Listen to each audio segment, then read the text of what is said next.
It was originally slated to run through 2032. It's going to be ending September 30th, 2025.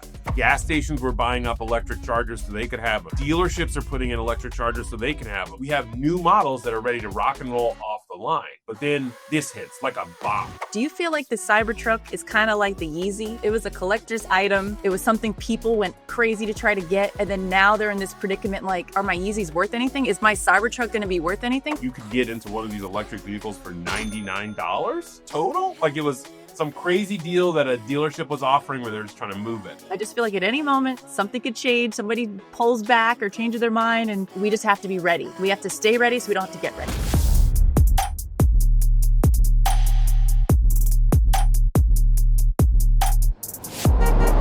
Welcome back to Leadership in the Dealership. We are so excited to have you. Today is a very special episode, and we are going to be diving into EVs, the tax credit, it expiring, and everything that means for you.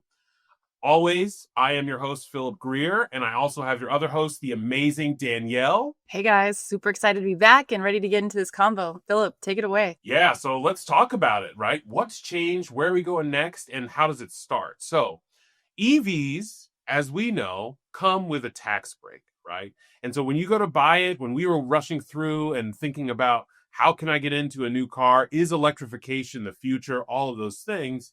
The government popped in and said, yes, we want you to have an electric vehicle and we will give you money when you buy one. So there was money off of it and it seemed like a sweet deal. And everybody's out there buying their electric car. We got Tesla. We got Kia EV9s. We have new hybrids. Hey, I drive a hybrid, right? That's a plug-in, and it was exciting.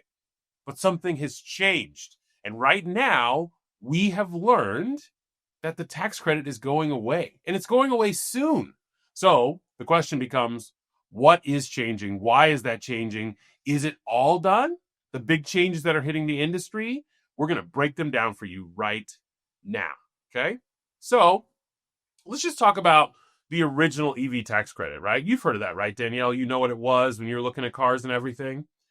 It was originally slated to run through 2032 under Inflation Reduction Act, okay? So that credit, that was 2032, we're in 2025, it's going to be ending September 30th, 2025.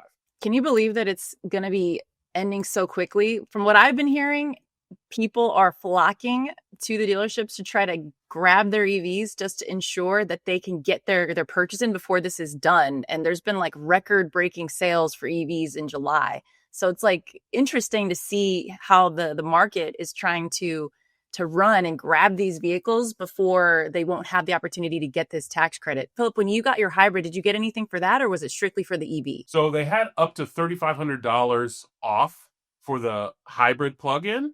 And because mine was a little bit older, I didn't qualify for it, which I didn't mind, but it was available. So if you wanted to go and buy like a 22 or a 23, you could get that tax credit. And I think it was $3,500 for used.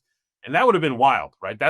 Especially on a used vehicle, you're looking in like the $20,000 to $35,000 range. That's a big chunk that could be taken off of that. So, I was thinking, after we tried out the first one, when we go to buy a new vehicle, that I would definitely look at either a new or one that fits into that tax credit rate. Okay, that makes a ton of sense. Yeah, because I feel like for a lot of Americans out there, that's the main reason why they're getting an EV. So this is like a big shakeup because, and dealerships too, they're using this tax credit as a huge incentive to get consumers in so that they can buy these. So with this going away, I feel like that's going to shift everything for us, right? Oh, absolutely. I mean, when you look at the landscape of EVs, and even when you think about it, like, let's see, September, October of last year, the EV market was booming. Everybody was going to buy one. We had all these new models coming out. Everybody's getting these rare minerals, et cetera, et cetera. We all wanted to get into an EV and wonder if it's a future. Infrastructure across the entire United States. Gas stations were buying up electric chargers so they could have them. Dealerships are putting in electric chargers so they can have them. We have new models that are ready to rock and roll off the line. But then this hits like a bomb, right? Like 7 years early, all of the infrastructure out the window, all of the vehicles that you wanted to purchase out the window. And it kind of reminds me of when Cash for Clunkers was around. You remember there was a window that was open and they were like, hey, if you want this, I can't remember if it was $7,000 or $8,000 off a new vehicle, you drive that turd to the dealership and we will cut you a check and we will get you into your new vehicle. And I mean, I even thought about it, and I had $0 to my name, but I was like, ah, can I turn in this Ford Taurus? Like, I want to take it back, get rid of it. I want a new car. It was a pipe dream for me at the time, but it gives you this hype. It gives you this sense of like, I have to do it now or I'm never going to be able to do it. The same thing I feel like is happening now, like you said, with all of these crazy purchases. Everybody's rushing to the dealership. Everybody wants to get one. And then people who are on the fence are then thinking, well, maybe I hold off.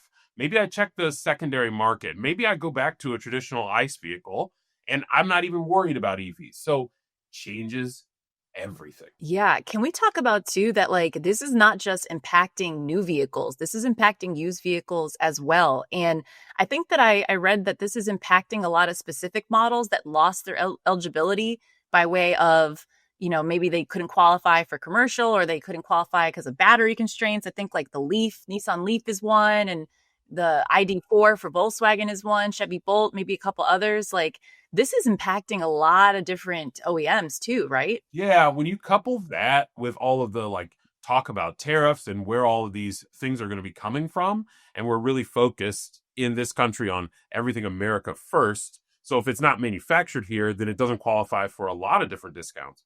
All of those foreign manufacturers, they have a ton of work to do. And even the domestic ones too, because if you think about it, like let's take Ram, for example, and you hear me talk about them all the time. I've always been, whatever.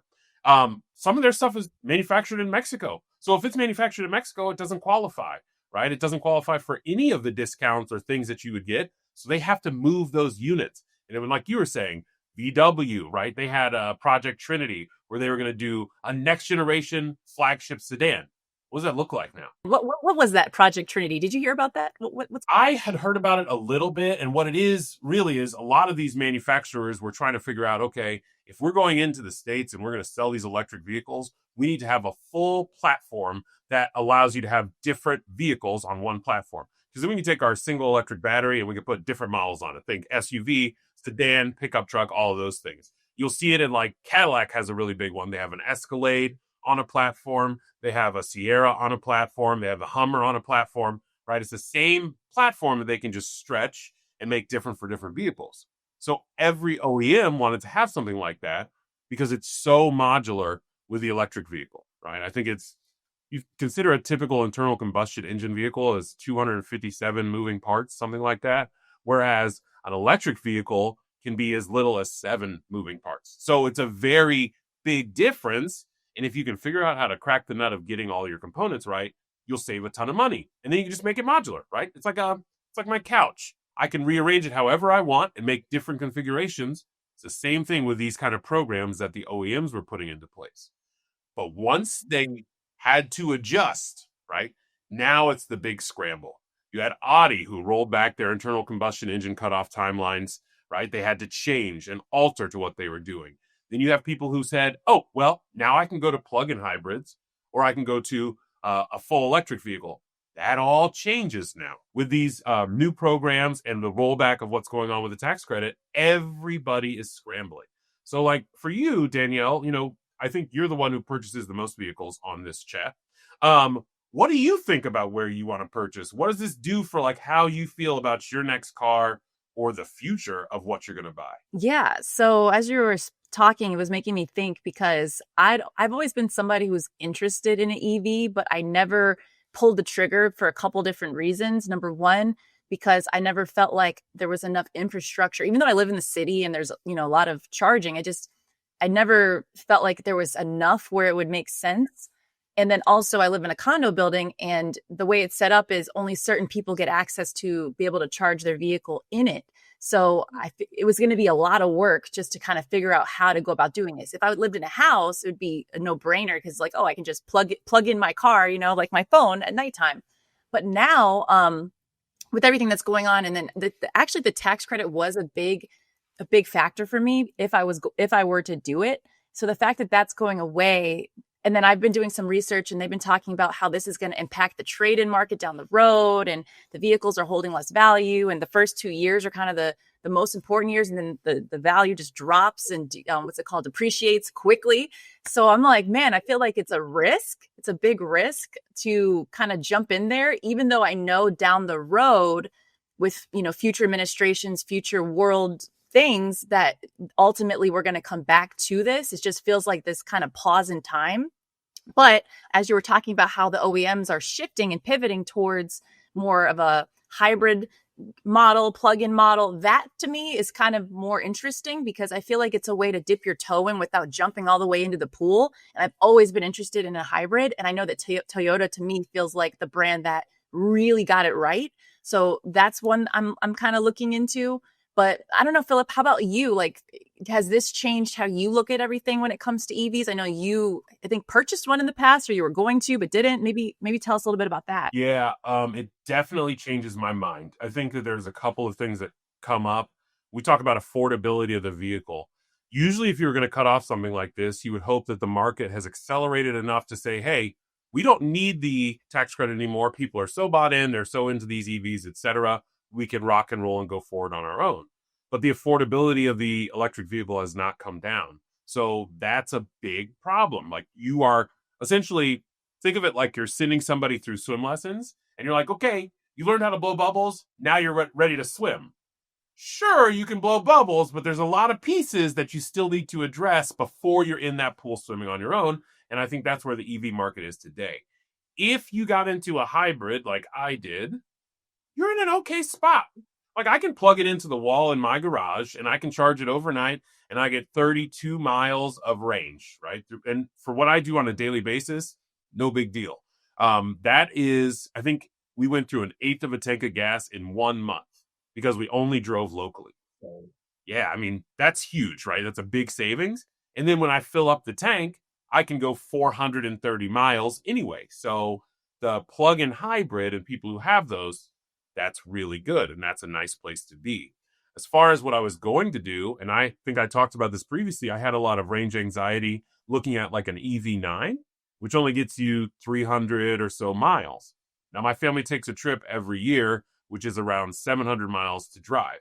And when I mapped out what it would be to charge it at the specific places, not only would it add 3 hours to my trip time, which with two young children, not a route that I'm trying to go, but if that was full, you had to wait. Does my charger adapt to the supercharger station? Do I have the right plug, right? All of those things kind of came into play. When you add into that now that affordability is up another $8,000 on every new vehicle, my initial knee-jerk reaction is, nah, I'm not doing that. I'm not taking that chance. Not today. Maybe not tomorrow. Maybe not ever. What's really wild is, let's say you bought a Cybertruck, and I'm going to pick on Tesla a little bit here, okay? You bought this Cybertruck way over market value. You were thinking it's going to explode. Not only did the implosion of the Tesla stock cause you some serious heartburn, but then also the fact that people aren't going to be buying any new Teslas because of this drop means you can't even trade yours in for what you owe on it or what it may be worth in your mind. So now you're stuck, right? And that's the thing that this really does. People think, oh, no more new EVs, that's fine. But now you're stuck with an EV that's depreciated. The value's gone down. People are questioning the battery anyway. And then you can't get out of that car. So what do you do? Because it's not like it was cheap. I think they were going for like 100 plus. I want to say it was like 120, but don't quote me on that. I don't have the bibliography for it. But it was a lot of dough for that truck that looks like a bunch of Legos.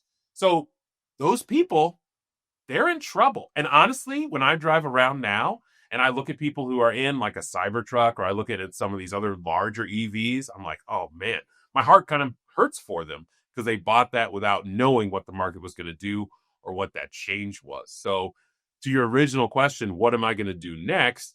When I look at something like the EV9, which I still think would be a good purchase, I'm going to hold off, because what I can't afford as a consumer is to risk, okay, I bought this car and now I'm upside down. I can't resell it. And there are still some outlying issues with battery reliability that would really like wreck people's lives. So it's a lot to take in. And this tax credit, it goes way down, right? It's not just the new car. It's not just a used car. It's the trade-in. It's the battery. It's all of the things. And it could have serious implications for the entire industry. You said a lot right there. I do want to pick on one thing that you called out, because it made me think of another interesting thing. You were talking about the Cybertrucks and how when you look at somebody driving one, you kind of think to yourself like, man, what is going through their mind. And the comparison I want to make may be a little interesting, but you may relate to it. Do you feel like the Cybertruck is kind of like the Yeezy in the sense of it was a collector's item? It was something people went crazy to try to get. And then now they're in this predicament like, are my Yeezys worth anything? Is my Cybertruck going to be worth anything? Because it was rare, it was cool, I was the cool kid, but now I may be stuck with this thing, but maybe down the road it'll be some like collector's artifact. So they may just have to keep it in their garage for the next 20 years to see if it's going to be anything. That's what I was thinking about when you said that. But to pivot on that a little bit, we haven't talked about the fact that EVs are kind of pivoting towards leasing. And that's probably the only angle that they have, or the EV companies like that they have to kind of get consumers in there, because I don't know. I feel like from everything I've been researching, that's the angle that they're trying to take, and leasing's kind of on the rise. What are your thoughts on that? I think it's very interesting because when you go into a lease, you're paying for the depreciation over time. So they're going to say, okay, when you come back, this car is worth 60% of the value. We're going to take your 40% and we're going to spread it out over these 24 or 36 payments. Cool. But if they adjust, right, because the leasing tax credit, I think, was available as well, that's gone. So now you have to absorb that $7,500. And then your depreciation is higher because we know what's happening with batteries and things like that. And there's not going to be a resale market in the future. It's a great ploy now to get people out. And the thought being, okay, if you really love your EV6 or you really love your Challenger, what was it, Challenger Scat Pack EV that you could get, then in 2 years, you're going to want to buy it out. That's the gamble that the OEM is taking, but they have to. There's not another option for it, right? You have to hope that you can get some of these people to fall enough in love with their EV that they want to keep it in 3 years versus returning it to your dealership, because you're guesstimating right now what it's going to be worth in 3 years. And at this rate, right, we have no idea what it's going to be worth in 3 years. I couldn't tell you. I couldn't guess if it's going to come back, if it's going to drop off more, if people are going to stop doing it. So the lease is a gamble, but these companies can't keep losing money. I mean, you look at Stellantis, I think Q2, they posted like 250, I want to say it's billion with a B loss. That's huge, right? And that's the largest manufacturer in the world because of all the companies that they bought. That's a huge loss. And they had invested heavily in EV research for the future, which now has to take a hard pivot. So they've got to move these vehicles they've already produced. They've got to offer a lot of incentives. I think one of the things I saw was you could get into one of these electric vehicles for $99 total. Like it was some crazy deal that a dealership was offering where they're just trying to move it. Was that for like a Nissan Leaf? No, that was for a Challenger Daytona, right? Which is Ah, yeah. This is like a very fast, cool looking car, but nobody's buying it. So you took a lot of bets then based on what you knew from administrations that were in power. That has changed, and now you got lagging indicators you're trying to use to figure out what you're going to do next, and that's a real problem. So to your original question, leasing, it's the easiest exhaust valve that you can pull because we can get people into the car, we can get them into a lower payment, and then we can hope to get them hooked on it so that they want to buy that car later. Because also in 3 years, EVs may go away, and like you're saying, it may be like a pair of Yeezys where you can keep it and it's a collector's item. To that point, and this is going to be controversial, which I love, right? For Yeezys, we had a little funky dust up where Kanye did some stuff that was kind of weird, and then we had the largest EV manufacturer's leader who also did some stuff that was kind of weird. So I think there's some parallels there, and maybe you hold on to that Cybertruck, maybe you hold on to your Model X, whatever it is, but can you afford to? And I think the affordability in this country says most people cannot.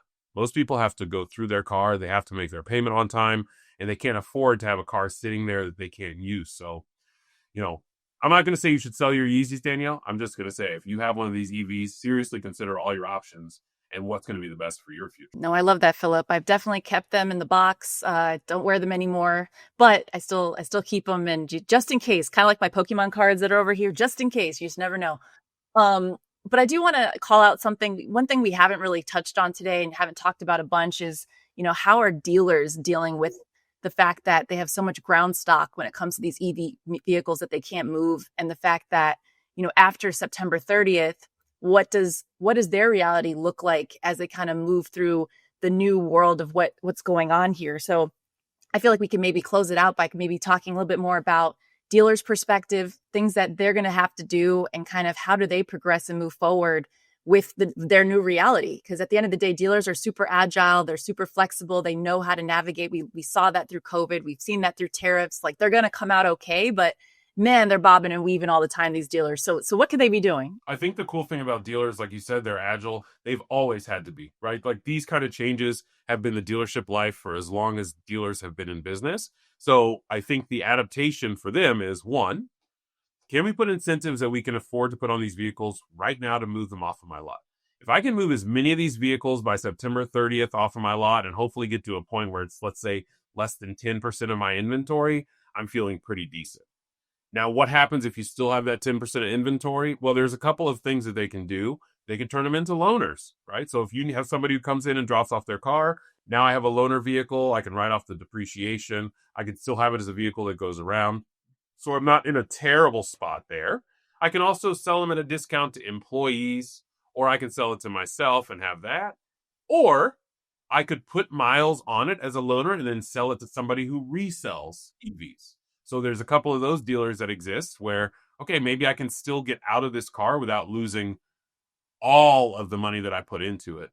The other recourse is you go back to the OEM and you say, hey, you made a lot of these cars and I told you I wasn't going to be able to move them. You forced me to put them on my lot. So now I need some help and compensation from you for how I can move this vehicle.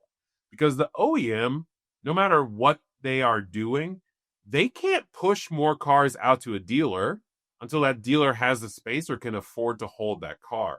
So they have to offer incentives. So you're going to see some OEMs that say, okay, we'll give you another credit on top of it. A perfect example is when I was buying my minivan, and it's a true mini.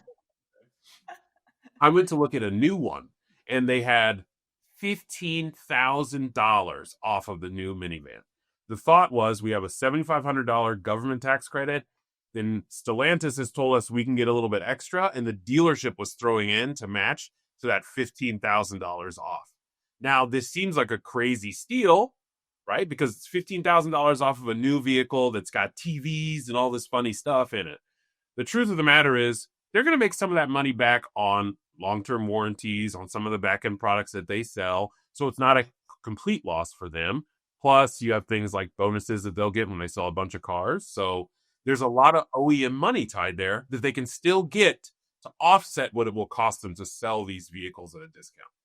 But the thing that I'm really curious about, Danielle, and I think we should do a follow-up on this, is you hit me October 10th. I want to see what the price of a Tesla is. I want to see what the price of any like an Ion 5 is. I want to see that come October, because I think that it's going to be all the way down. So, like, my advice, my 2 cents, and keep in mind, I'm not an expert in many things.